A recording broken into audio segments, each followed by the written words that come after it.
Icky Little Duckling by Steve Smallman and Ting Wons. Reading books with Miss Mama.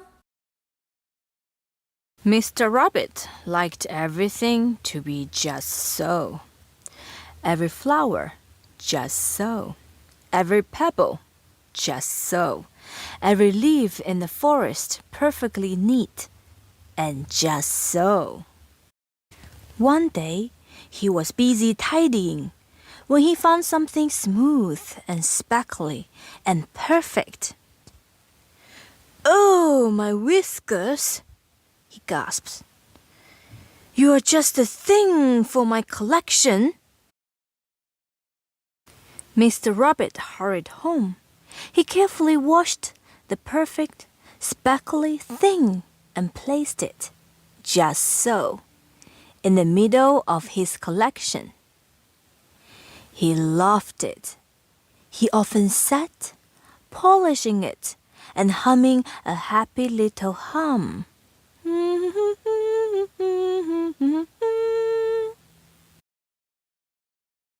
But then, one evening, crack! A jagged line appeared down the side of Mr. Rabbit's perfect, speckly thing. "Oh, my whiskers!" he gasped in horror. "Don't worry, we'll soon have you mended." But it was too late. Crack! It broke in two. And out came something icky, sticky, and strange. Not just so at all. It looked up at Mr. Rabbit and said, "Mama." "What?" cried Mr. Rabbit. "No, no, no. I am not your—" "Mama," it said again, even louder. Then it hopped onto the floor, grabbed hold of Mr. Rabbit's leg, and wouldn't let go. "Yike!" groaned Mr. Rabbit. He popped the icky, sticky thing into a big bubbly bath.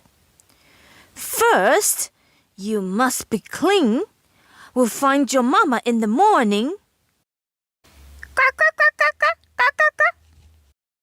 Soon there were bubbles on the floor, bubbles on Mr. Rabbit, and bubbles all over the barrel.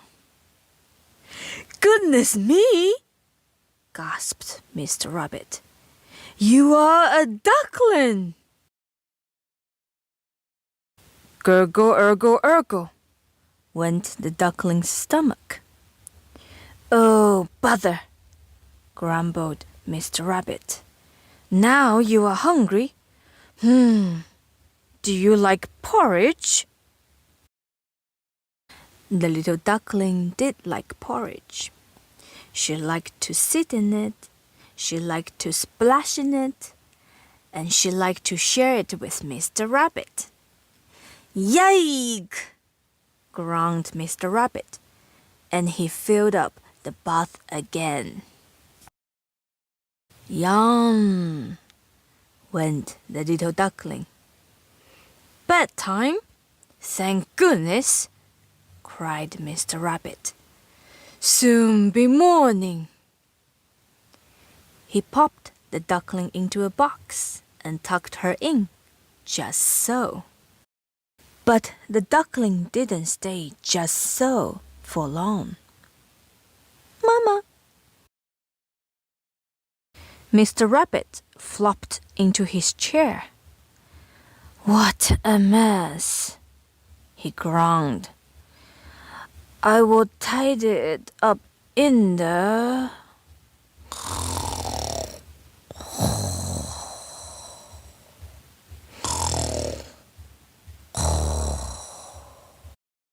"Mama," whispered the little duckling.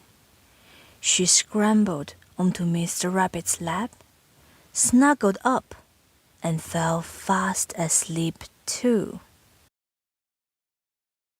Next morning, they set off to find the duckling's mama. Duckling found a stretchy thing and some spotted bugs. Then she found a grumpy old prickle monster and had to have a hug from Mr. Rabbit. But they didn't find her mama. Back at home, Mr. Rabbit made some more porridge. The duckling found lots of lovely things to play with. "Put those down!" shouted Mr. Rabbit. "Carefully! Oh, I hope we find your mama soon," he sighed. But they didn't find her the next day, or the day after that. Then one morning, down beside the stream, the duckling shouted, "Mama!" And this time she was right. She leaped to meet her family in a happy huddle of kisses and quacks. Then, as Mr. Rabbit turned to leave, the little duckling jumped into his arms and gave him a great, big, feathery hug. "Quack, quack! Thank you so much, Mr. Rabbit," said Mrs. Duck. Back in his barrel, Mr. Rabbit scraped and polished until everything was as neat as before. His books were just so. His boxes were just so. And his collection was tip-top, totally just so. But he didn't feel right. Everything was just so. But he was just so lonely. Even his special things didn't seem so special anymore. Then Mr. Rabbit had a wonderful idea. "Oh, my whiskers!" he cried. "I will need lots of porridge." Mr. Rabbit invited the duck family to visit. His barrel didn't stay neat for long, but it was filled with giggles and quacks and fun and friends. And Mr. Rabbit thought it was just perfect. The end.